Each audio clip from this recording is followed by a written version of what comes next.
déchets. Pourquoi limiter les incinérateurs dans un secteur bien donné? Très bien Walid, votre question est enregistrée. Elle peut être, j'allais dire, générale, pour limiter les incinérateurs dans un secteur donné avant de revenir aux solutions avec M. Oulderis. M. Baba. Oui, pour les incinérateurs, le choix a été fait. D'ailleurs, le secteur de l'environnement, l'État algérien ne privilégiait pas cette solution pour les déchets. Je ne parle pas des dasseries, je parle des déchets en général.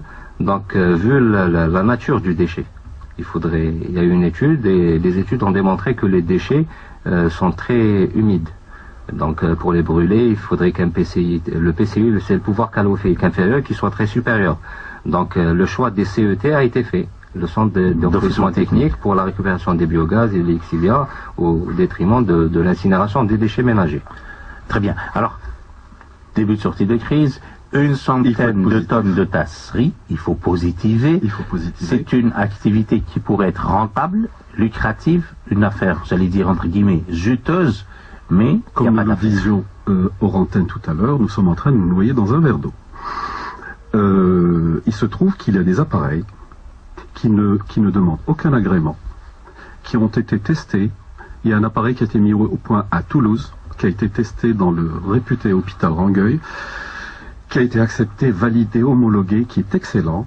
Vous savez que les dasseries sont des déchets organiques, ce ne sont pas des déchets chimiques. Ce sont des cultures bactériologiques, ce sont du sang, des sérums, des tubes de prélèvement.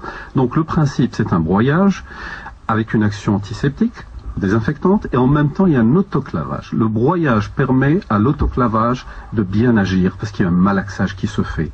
Et les déchets qui sortent, figurez-vous, qui contiennent moins de germes que des déchets ménagers. Et ça a été prouvé, ça, il n'y a rien à dire. Alors ce qui se passe... Est-ce que cet appareil est homologué par... Eh bien, il est homologué par le ministère de la Santé, mais le ministère de l'Environnement refuse de l'homologuer. Et ça, de l'avis des gens... Le ministère algérien de la Santé. Oui, algérien l'a homologué. Ça, ce sont les gens qui ont pris le risque. Il y a quelqu'un dans l'ouest du pays qui a investi dans ce type d'appareil. Il a commencé à travailler, maintenant il est bloqué, parce qu'on lui dit, que lui dit l'environnement, et c'est lui qui me l'a affirmé, ils lui disent, oui d'accord, ce qui sort solide et stérile, mais l'effluent, c'est-à-dire l'eau qui sort, cette eau-là, mais c'est une eau qui est stérile, voyons.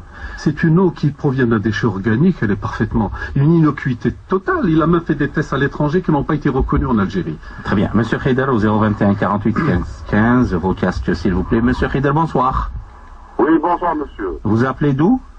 Je suis à Alger, je suis dans la voiture, j'ai écouté votre émission. Et voilà, moi j'ai un projet, ça fait 3 ans, je suis producteur de médicaments, ça fait 3 ans que j'essaie d'avoir des autorisations pour installer des incinérateurs, même mobiles, avec un procédé nouveau.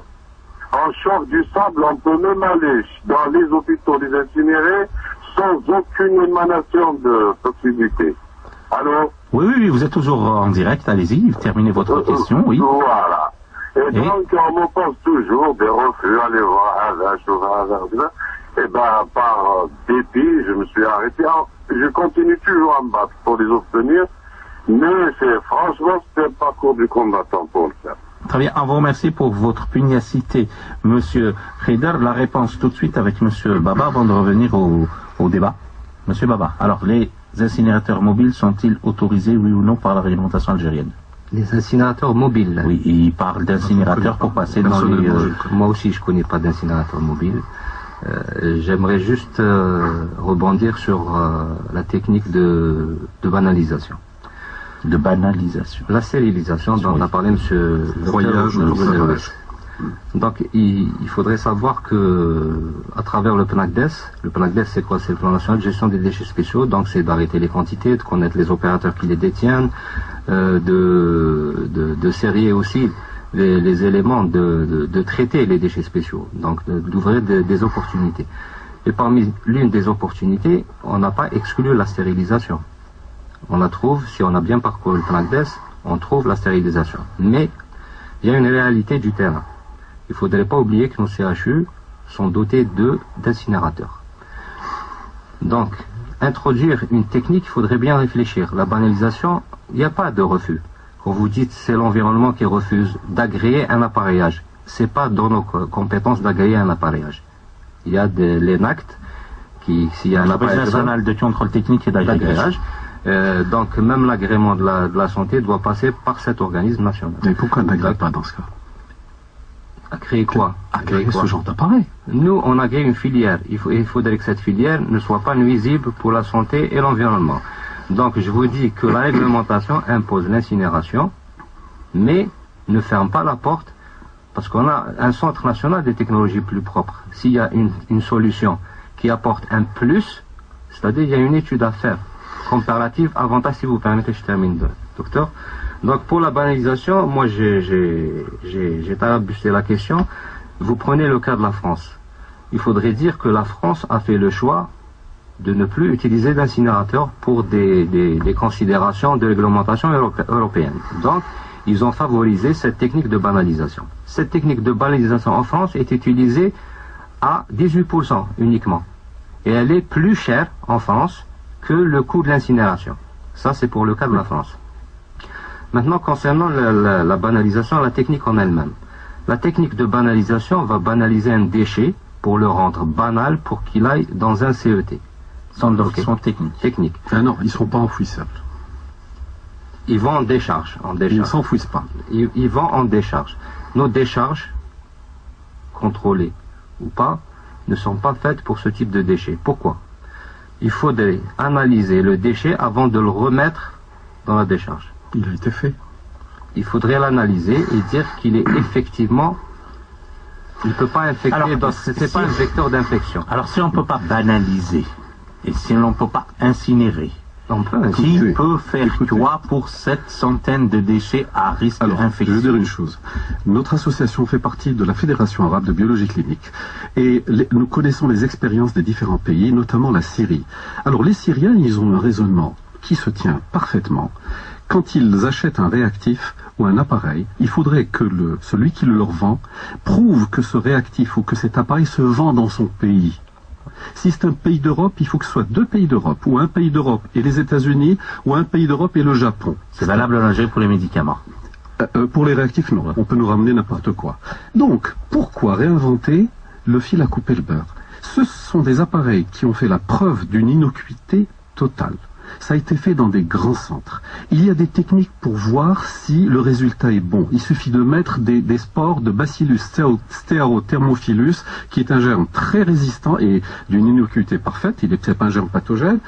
On le prend, on le met dans l'appareil et après on le met en culture. Si ça ne pousse pas, ça veut dire qu'il est mort, tout simplement. Et les déchets qui sortent, c'est du broyat de plastique. La matière organique est partie et on peut le jeter comme on jette les bidons d'huile et les bidons de plastique et les bouteilles d'eau minérale. Alors je ne vois pas pourquoi chercher midi à 14h alors que c'est un appareil qui a fait ses preuves et qu'on peut installer n'importe où. Moi je suis prêt à l'installer chez moi. C'est n'importe qui peut le mettre. C'est un appoint. L'incinération, elle, ça ne va pas régler des problèmes. Mais enfin, l'incinération, plus ces appareils-là, je pense que l'environnement s'en porterait réellement bien. Alors, Monsieur Baba, il reste très peu de temps. Il y a une centaine de tonnes de dasserie, c'est des déchets d'activités de soins à risque infectieux qui pourraient se balader dans la nature. Proposition au début de solution. Voilà, la proposition, nous, on l'a déjà commencé. Je vais prendre juste un petit peu de temps pour répondre, pour ne pas... Donc, concernant les déchets d'activité de soins, les devants ont été pris. Donc, on a normalisé tout ce qui est incinérateur au niveau des hôpitaux, parce que c'était ça, c'est les plus gros producteurs. Donnez-moi une adresse, s'il vous plaît, où je pourrais déposer mes déchets. Vous me rendrez le plus grand bien à celui de mes collègues. Ça, c'est aux opérateurs de s'organiser, je vous ai dit. Le groupement, selon la réglementation, et vous faites une convention avec un hôpital ou bien... Moi, je peux vous donner des... Je vais pas les donner sur vous êtes l'État, c'est à vous de nous dire ce qu'il faut faire quand même. Je ne vais pas prendre des sens interdits. Il y a le ministère... Regardez le ministère des Transports. Ils ont décidé le contrôle technique. Ils ont mis toute une installation. Il y a des centres de contrôle technique qui marchent. Mais vous ne faites rien. Vous avez fait des lois, mais en aval, il n'y a plus rien. Mais enfin, dites-nous, donnez-moi des noms, des adresses, où on puisse s'adresser, tout simplement. Vous avez dit qu'il fallait être positif, donc je pense que l'émission a une vocation de sensibilisation. Donc, je ne vais pas polémiquer.